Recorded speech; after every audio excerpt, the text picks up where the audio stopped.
Welcome back everyone. Welcome back to another video tutorial from BioSeco. Today we will discuss about a very important topic that is about dosage compensation. सबसे पहले हम लोग समझेंगे कि dosage compensation होता क्या है and secondly we will learn about what are the principles behind dosage compensation. तो सबसे पहले हम लोग समझते हैं डोसेज कंपनसेशन क्या होता है. तो dosage compensation is a biological process through which organism equalize their expression of genes. Expression of genes between whom? Between organism of different sexes, or we can say it's an epigenetic process. इसको epigenetic process भी बोला जाता है. Epigenetic करने का मतलब ये है कि दो टर्म होता है. One is genetics, that is genetics, and secondly is epigenetics. Epigenetics. तो dosage compensation mainly concern with epigenetic, that is dosage compensation. तो जेनेटिक्स मीन्स क्या होता है कि genetics are mainly concerned with first is genes and the second is functions of genes. It is function of genes, while epigenetic is concerned with genes regulation, that is gene regulation. To be more specific, अगर इसको हम लोग more specifically बोले तो genetics are the genetics को हम लोग बोल सकते हैं the DNA sequences which changes. अगर डीएनए सीक्वेंसेस में अगर कोई चेंजेस आया जिसके कारण कोई सेल में चेंजेस आ रहा है दैट इज कंसर्न और deals with the genetics. But epigenetic means जो डीएनए का सीक्वेंसेस में जो चेंजेस आया था आपका जेनेटिक्स में, वो डीएनए का सीक्वेंसेस में कैसे चेंजेस आया जिसके कारण ये जो रिजल्ट हुआ दैट इज ये क्या कर रहा था, that is it mainly DNA sequences changes causes changes in the cell. लेकिन एपिजेनेटिक्स में हम लोग क्या पढ़ते हैं कि ये जो चेंजेस आया डीएनए सीक्वेंसेस में, जो कि एक सेल में चेंजेस लाया, ये डीएनए सीक्वेंसेस का जो चेंजेस आया, ये चेंजेस कैसे हुआ, इसको हम लोग डिस्कस करते हैं इन एपिजेनेटिक. मतलब कि डील्स विद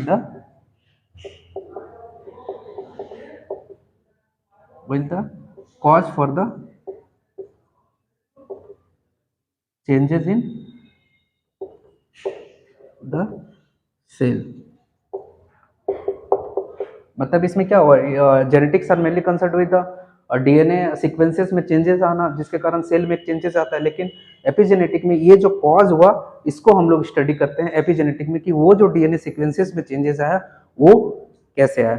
तो अगर इसको और स्पेसिफिकली बात करें तो epigenetics are mainly concerned with the physiologically and environmentally effect that are on the DNA sequences. मतलब कि अगर आपको फिजियोलॉजिकली या बिहेवियरली या फिर इन्वायरमेंटली अगर कैसे इफेक्ट करता है आपको जीन्स के रेगुलेशन में, तो इसको हम लोग स्टडी करते हैं एपिजेनेटिक्स में. तो dosage compensation are mainly concerned with the epigenetic process. ठीक है, अब इसको हम लोग आगे देखते हैं डिटेल में, that is what is dosage compensation. Dosage compensation को हम लोग एक्स इनएक्टिवेशन के नाम से भी जानते हैं, that is X inactivation. X inactivation कहने का मतलब ये है कि सपोज ये आपका 2 exact copy of x chromosome है. सपोज ये आपका 2 एग्जैक्ट कॉपी है किसका, दैट इज एक्स क्रोमोसोम का. तो इसमें क्या होता है कि डोसेज कंपनसेशन का डिफिनेशन में हमने पढ़ा कि डोसेज कंपनसेशन एक बायोलॉजिकल प्रोसेस होता है थ्रू विच ऑर्गेनिज्म अपना जो जीन ऑफ एक्सप्रेशन होता है उसको इक्वलाइज करता है. तो इसमें क्या होता है कि सपोज ये कुछ प्रोटीन्स बनाए, ये भी कुछ प्रोटीन बनाएगा, तो दोनों सेम अमाउंट ऑफ प्रोटीन बनाएगा और सेम अमाउंट ऑफ जीन दोनों क्रोमोसोम्स में प्रेजेंट होने के कारण क्या होगा, दोनों क्रोमोसोम में सेम अमाउंट ऑफ प्रोटीन्स का फॉर्मेशन होगा. इसका मतलब क्या होगा कि सेम प्रोटीन्स का तो बॉडी को नीड नहीं है. ये क्या किया, ट्वाइस अमाउंट में प्रोटीन्स का फॉर्मेशन किया, दैट इज ट्वाइस अमाउंट में. तो ये क्या है, that is wastage of time है प्लस वेस्टेज ऑफ एनर्जी है, that is wastage of energy. इसलिए क्या होता है ना कि ये वेस्टेज ऑफ टाइम और वेस्टेज ऑफ एनर्जी को प्रिवेंट करने के लिए एक एक्स क्रोमोजोम का इनएक्टिवेशन हो जाता है। दैट इज सपोज ये आपका क्रोमोजोम का ये एक कॉपी का इनएक्टिवेशन हो गया। सपोज ये आपका इनएक्टिवेट हो गया, तो इसी को बोलते हैं हम लोग डोसेज कंपनसेशन। मतलब ऑर्गेनिज्म जो उसका जीन एक्सप्रेशन होता है उसको इक्वलाइज कर देता है, मतलब डिफरेंट डिफरेंट में। सपोज ये आपका आगे हम लोग देखेंगे एग्जांपल का तौर पे कि कैसे वो जीन ऑफ एक्सप्रेशन को इक्वलाइज करता है एक organism to maintain to prevent the wastage of time and wastage of energy को। तो सपोज ये आपका अगर ह्यूमन सेक्स डिटर्मिनेशन की बात करें तो इसमें क्या होता है कि मेनली जो फीमेल होती है वो XX से हम लोग डिनोट करते हैं 2X क्रोमोसोम्स, और जो मैन होता है उसको हम लोग क्या से मेल होता है उसको हम लोग क्या से डिनोट करते हैं, दैट इज XY से। तो इसमें क्या है 2X क्रोमोसोम्स है, तो 2X क्रोमोसोम क्या करेगा, सेम अमाउंट ऑफ प्रोटीन बनाएगा, ये भी कुछ प्रोटीन्स बनाएंगे इक्वल अमाउंट में, ये भी इक्वल अमाउंट में, और दोनों क्या होगा, दोनों का प्रोटीन का अगर नंबर देखें तो ये ट्वाइस हो जाएंगे। तो ट्वाइस अमाउंट ऑफ प्रोटीन्स का तो बॉडी को नीड नहीं है। तो ये क्या होता है कि हम लोग में फीमेल में ये एक सिंगल एक्स क्रोमोसोम, सपोज ये एक्स क्रोमोसोम है, इसका इनएक्टिवेशन हो जाता है, या फिर हम लोग इसको बोलते हैं साइलेंसिंग हो जाना, दैट इज साइलेंसिंग।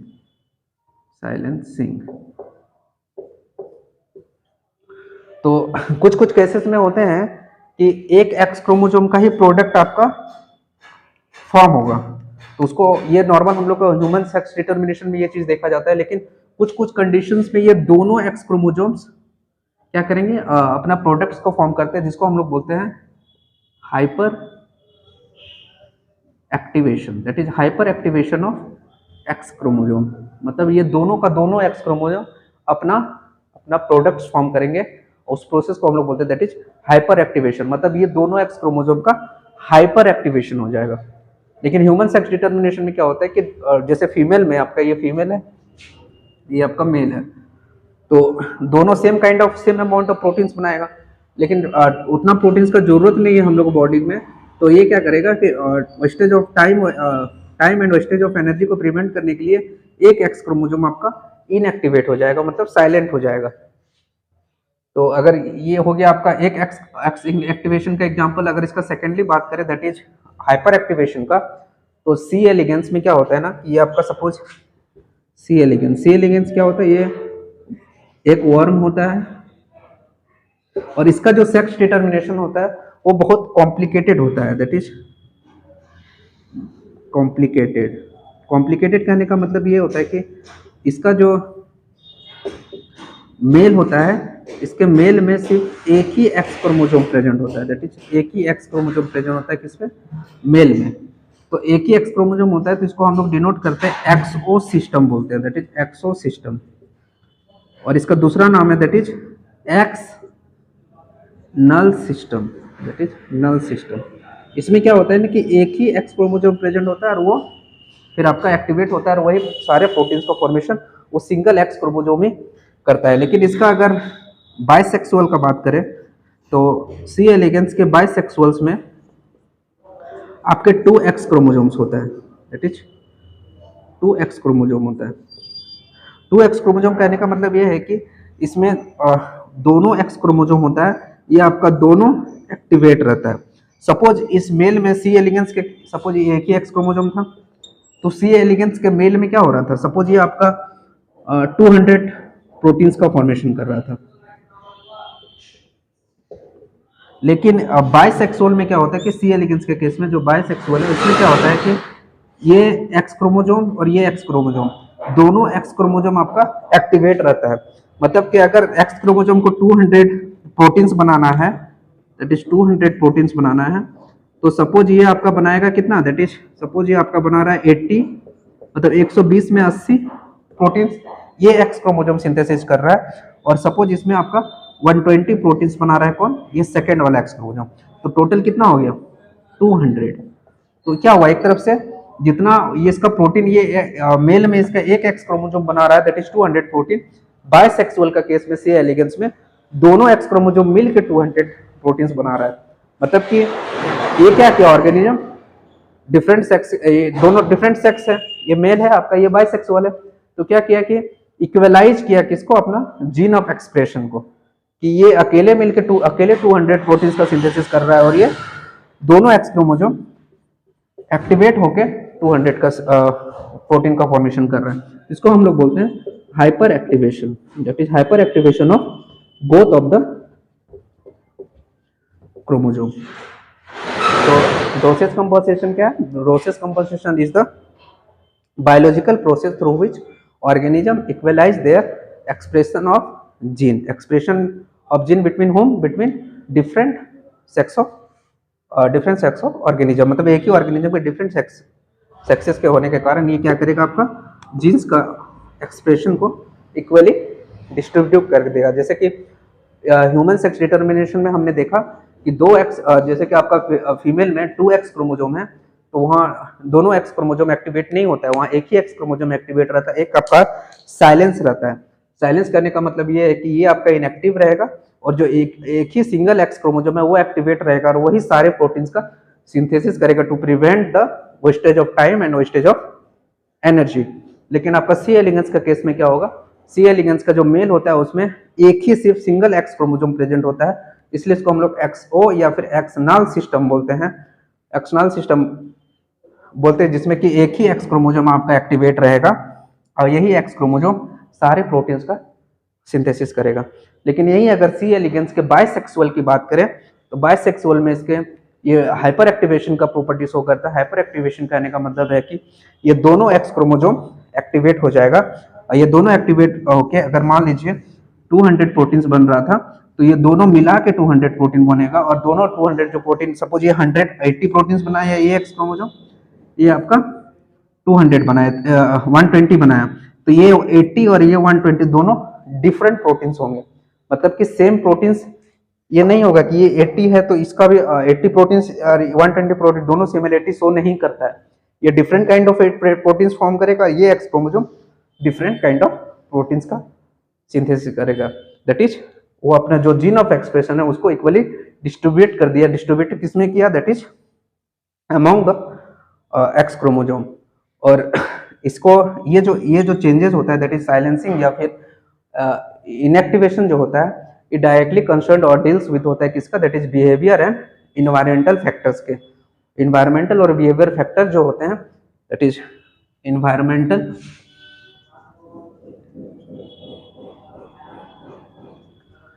और बिहेवियर जो फैक्टर्स होते हैं ये डिसाइड करते हैं दैट इज कि जो जीन होगा उसका रेगुलेशन कैसे होगा।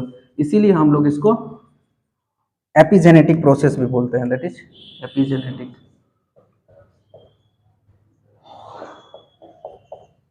तो ये है आपका डोसेज कंपनसेशन। हमने पढ़ा जेनेटिक्स भी क्या होता है, एपिजेनेटिक्स क्या होता है। तो genetics are mainly deals with the genes and function of genes, while epigenetics are deals with the regulation of genes. मतलब जो आपका जेनेटिक्स होता है, जेनेटिक्स में हम लोग क्या पढ़ते हैं कि डीएनए का सीक्वेंसेस में चेंजेस आने से कैसे एक सेल में चेंजेस आता है। लेकिन एपिजेनेटिक में हम लोग स्टडी करते हैं कि जो जेनेटिक्स में जो डीएनए में सीक्वेंसेस में चेंज आने के कारण कैसे वो जो सेल में चेंजेस आया उसका कॉज क्या है, वो ऐसा क्या हो गया वो डीएनए सीक्वेंस में जिसके कारण वो सेल में चेंजेस आया, इसको हम लोग स्टडी करते हैं आपका दैट इज इन एपिजेनेटिक। तो दिस इज डोसेज कंपनसेशन। अब सेकेंडली हम लोग डिस्कस करेंगे कि what are the principles behind dosage compensation. तो डोसेज कंपनसेशन के पीछे कौन कौन से प्रिंसिपल है जो कि रिस्पॉन्सिबल है डोसेज कंपनसेशन कराने के लिए। तो it's mainly deals with the modification of chromatin structure. मतलब जो क्रोमेटिन का जो स्ट्रक्चर है उसका मॉडिफिकेशन में चेंजेस आने के कारण ये आपका जो डोसेज कंपनसेशन होता है वो परफॉर्म होता है। तो its principle is mainly concern with the modification of chromatin. तो अब हम लोग डिस्कस करेंगे कि क्रोमेटिन में ऐसा कैसे चेंजेस होता है जिसके कारण आपका ये जो एक एक्स क्रोमोसोम का या फिर एक क्रोमोसोम का इनएक्टिवेशन या फिर हाइपर एक्टिवेशन वगैरह ये प्रोसेस होते हैं। तो let's discuss about the principle behind dosage compensation.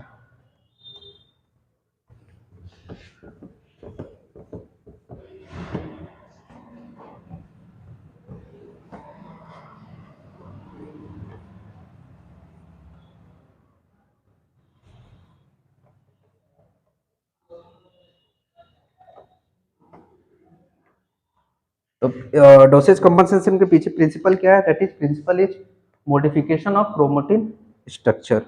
इसका प्रिंसिपल क्या है? प्रिंसिपल इज मॉडिफिकेशन इन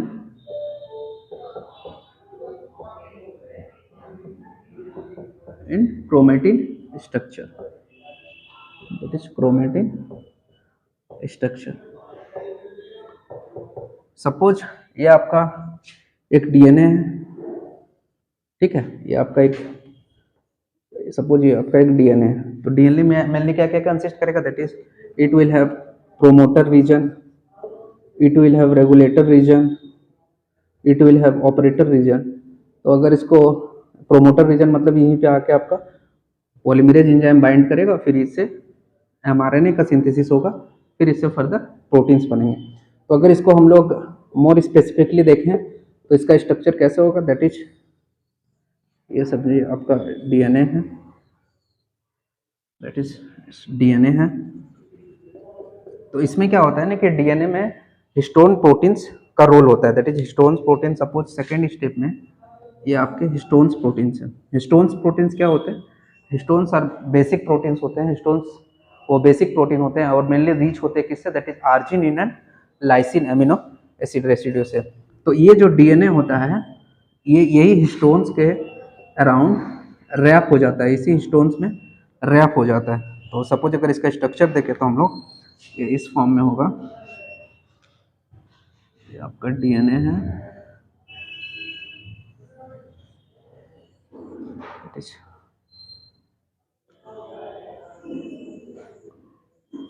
इस तरह से डीएनए इसके अराउंड रैप हो जाएंगे। तो इसमें हम लोग ये जो आपका डीएनए है इसको हम लोग बोलते हैं स्ट्रिंग, और ये जो आपका हिस्टोन्स है इसको हम लोग क्या बोलते हैं? बीड्स।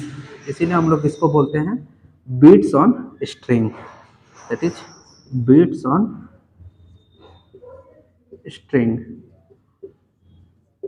तो हिस्टोन्स क्या है? Histones are mainly a basic proteins, ये बेसिक प्रोटीन्स होते हैं और किससे रिच होते हैं? That is rich with arginine and lysine amino acid, that is arginine and lysine amino acid से, अमीनो एसिड से। तो हिस्टोन्स के दो टर्मिनल होते हैं, इसके जो हिस्टोन जो प्रोटीन है इसके दो टर्मिनल होते हैं, one is N terminal and one is C terminal, that is एक होगा आपका एन टर्मिनल और एक होगा आपका सी terminal.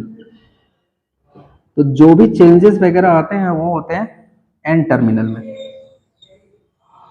That is N terminal में, मतलब किसी भी चीज का एडिशन करना है दैट इज, तो उसका कहाँ पे होगा? That is in an terminal.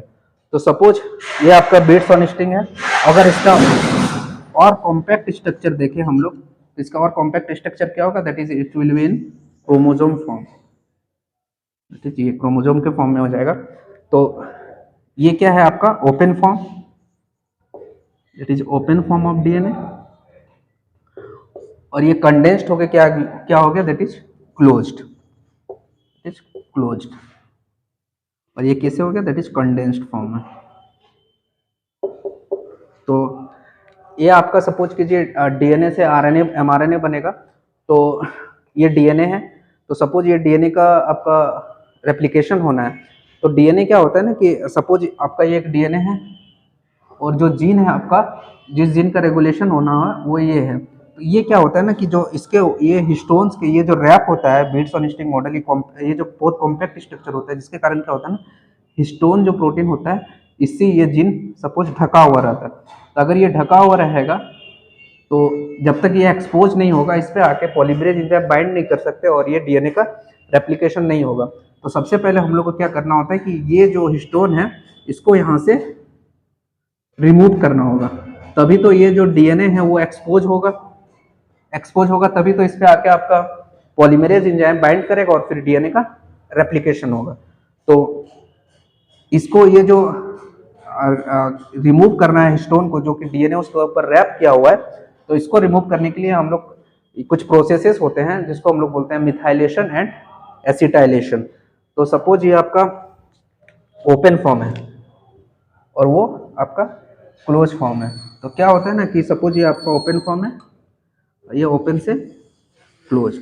तो जो डीएनए मास्क किया हुआ है किससे, दैट इज हिस्टोन प्रोटीन से, उसको हम लोग को अनमास्क करना है। तो क्लोज फॉर्म से ओपन फॉर्म लाने के लिए हम लोग क्या करते हैं, दैट इज हम लोग करते हैं acetylation, that is acetylation. Acetylation कहने का मतलब ये है कि जैसे कि जो हिस्टोन, एसिटाइलेशन कहाँ होगा, एसिटाइलेशन होगा आपका डीएनए पे या फिर हिस्टोन्स के।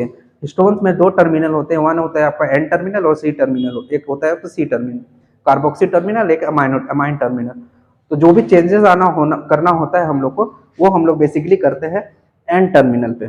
तो क्या होता है ना कि एसिटाइलेशन, सपोज ये इसके अंदर जीन ऑफ इंटरेस्ट है मेरा जिसका रेगुलेशन करना है, ठीक है, लेकिन ये तो मास्क हुआ पड़ा है किसके द्वारा, by whom, by histone protein. तो इसको अनमास्क करने के लिए सबसे पहले इसको हम लोग को डीएनए को ओपन फॉर्म में लाना होगा।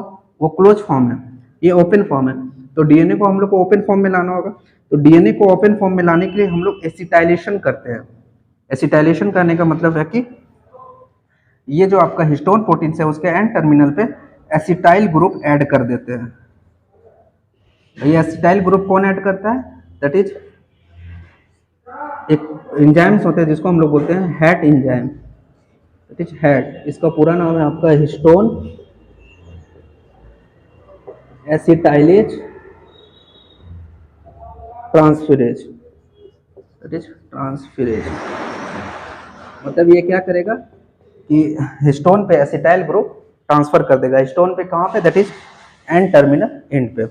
तो ये डीएनए फिर आपका क्या होगा, क्लोज फॉर्म से ओपन फॉर्म में आ जाएगा, और ये ओपन फॉर्म में आ जाएगा। फिर इसका हम लोग जो भी आरएनए पॉलीमरेज है वो प्रोमोटर रीजन पे बाइंड करके उस जीन का रेगुलेशन कर सकता है। लेकिन सपोज एक टाइम के बाद उस जीन का रेगुलेशन नहीं करना है, क्योंकि हो सकता है कि सेल में लार्ज नंबर या लार्ज अमाउंट ऑफ प्रोटीन्स का सिंथेसिस हो चुका है, तो ये ओपन फॉर्म को फिर से क्लोज फॉर्म में लाना होगा। तो उसके लिए हम लोग क्या करते हैं, that is methylation, methylation. Methylation क्या करे, मिथाइलेशन कैसे होगा ना, यहाँ पे भी एंजाइम्स का रोल है, मिथाइल ट्रांसफरेज, मिथाइल ट्रांसफरेज। ये क्या करता है ना, आपका मिथाइल ग्रुप को ट्रांसफर कर देता है कहाँ पे, that is N terminal end पे, that is N terminal end पे मिथाइल ग्रुप ट्रांसफर कर देगा। तो ये close form, open form DNA फिर आपका क्लोज फॉर्म में हो जाएगा। तो एसिटाइलेशन क्या कर रहा था, आपका डीएनए को क्लोज फॉर्म से ओपन फॉर्म में ला रहा था। लेकिन अगर फिर से इसको ओपन फॉर्म में क्लोज फॉर्म में लाना है तो दूसरा प्रोसेस क्या है, that is D acetylation. D acetylation कहने का मतलब ये है कि आपका ये इसमें भी एंजाइम्स होते हैं, वो एंजाइम क्या करेगा ना, आपका ये जो एसिटाइलेशन, जो ये बाइंड एसिटाइल ग्रुप बाइंड था एन टर्मिनल ऑफ हिस्टोन पे, उस एसिटाइल ग्रुप को वहां से रिमूव कर देगा। यहाँ पे कौन सा एंजाइम आता है, एंजाइम आता है आपका HDAC, that is histone D acetylase. ये क्या करेगा आपको, फिर डीएनए को ओपन फॉर्म से क्लोज फॉर्म में ले आएगा और फिर जीन का रेगुलेशन होना बंद हो जाएगा। तो डोसेज कंपनसेशन का प्रिंसिपल, उसके पीछे प्रिंसिपल क्या है, that is principle is chromatin का जो स्ट्रक्चर है उसमें चेंजेस लाना। तो क्रोमेटिन का स्ट्रक्चर में चेंजेस कैसे ला सकते हैं, तो क्रोमेटिन का स्ट्रक्चर में चेंजेस ला सकते हैं भाई हम लोग chemical modification. Chemical modification means कि acetylation, methylation, deacetylation, phosphorylation, ये सब प्रोसेस से हम लोग चेंजेस ला सकते हैं। तो ये था आपका डीएनए का। डीएनए रैप हुआ किससे, हिस्टोन प्रोटीन। हिस्टोन्स आपका बेसिक प्रोटीन्स है, वो आर्जिनिन और लाइसिन एमिनो एसिड से रिच होता है। उसके दो एंड है, that is one is N terminal, one is C terminal. तो जो भी मॉडिफिकेशन चेंजेस होना होता है वो आपके होते हैं दैट इज एन टर्मिनल पे। उसके बाद ये क्या होते हैं ना, जनरल केस पे ये कॉन्डेंस्ड फॉर्म में रहते हैं, दैट इज क्रोमोजोम के फॉर्म में। तो इसमें क्या होता है कि ये जो डीएनए है ये आपका हिस्टोन्स प्रोटीन्स के ऊपर रैप किया हुआ रहता है, और ये फिर इसको हम लोग बोलते हैं बीट्स ऑन स्ट्रिंग मॉडल, जिसमें स्ट्रिंग है आपका डीएनए और बीट्स है दैट इज हिस्टोन। तो स्ट्रिंग बीट्स है आपका हिस्टोन और स्ट्रिंग्स क्या है, दैट इज डीएनए। इसीलिए हम लोग इसको बीट्स ऑन स्ट्रिंग मॉडल भी बोलते हैं। जिसका कंडेंस्ड फॉर्म देखे तो वो है आपका क्रोमोजोम। तो नॉर्मली केस में आपका जो हम लोग का जो जेनेटिक मटेरियल होता है that is in condensed form में रहता है। तो सपोज यहाँ एक जीन है, उस जीन का रेगुलेशन करना है, तो ये जीन क्या होता है ना, आपका हिस्टोन प्रोटीन से मास्क किया हुआ रहता है। तो उसको हम लोग को रेगुलेशन करने के लिए अनमास्क करना होगा, क्योंकि मास्क किया हुआ हिस्टोन प्रोटीन से हो तो उस पर जाके आपका पॉलीमरेज एंजाइम बाइंड नहीं कर सकते, जिससे क्या होगा, आपका डीएनए का रेप्लिकेशन नहीं होगा। तो उसको हम लोग को सबसे पहले ओपन फॉर्म में ले आना होता है। तो ओपन फॉर्म में कैसे लाते हैं, that is bye acetylation. Acetylation में हम लोग कौन से एंजाइम का देते हैं, हिस्टोन एसिटाइलेज ट्रांसफरेज। वो क्या करेगा, एसिटाइल ग्रुप ट्रांसफर कर देगा, that is N terminal end of histone. Second, फिर अगर प्रोटीन लार्ज, एक समय आएगा कि प्रोटीन सफिशिएंट अमाउंट में बन गया होगा, तो उसको फिर से क्लोज जीन का रेगुलेशन को बंद करना होगा। उसके लिए क्या करना होगा कि ये मिथाइलेशन प्रोसेस और डी एसिटाइलेशन प्रोसेस क्या करेगा, ये जो एसिटाइल ग्रुप आपका बाइंड था N terminal end of histone, उसको वहां से रिमूव कर देगा, या फिर मिथाइलेज ट्रांसफरेज एंजाइम आके एन टर्मिनल पे मिथाइल ग्रुप ऐड कर देगा, जिसके कारण क्या होगा, ये डीएनए फिर से क्लोज फॉर्म में आ जाएगा और रेगुलेशन बंद हो जाएगा जीन का। तो इसी तरह करके dosage compensation, that is X inactivation, that is silencing of gene, same mechanism से फॉलो होता है, that is by certain some number of enzymes, that is R HAT, HDAC, और ये सारे मैकेनिज्म के थ्रू ही एक जीन का साइलेंसिंग होता है। अगले वीडियो में आज के लिए बस इतना ही। अगली क्लास में हम लोग मिलेंगे एक्स इनएक्टिवेशन सेंटर को लेके। एक टर्म है, दैट इज क्रोमोजोम्स में एक सेंटर होता है जिसको हम लोग बोलते हैं XIST, that is X inactivation centre. इसको हम लोग डिटेल में पढ़ेंगे अगले क्लास में। तब तक के लिए गुड बाय, थैंक यू।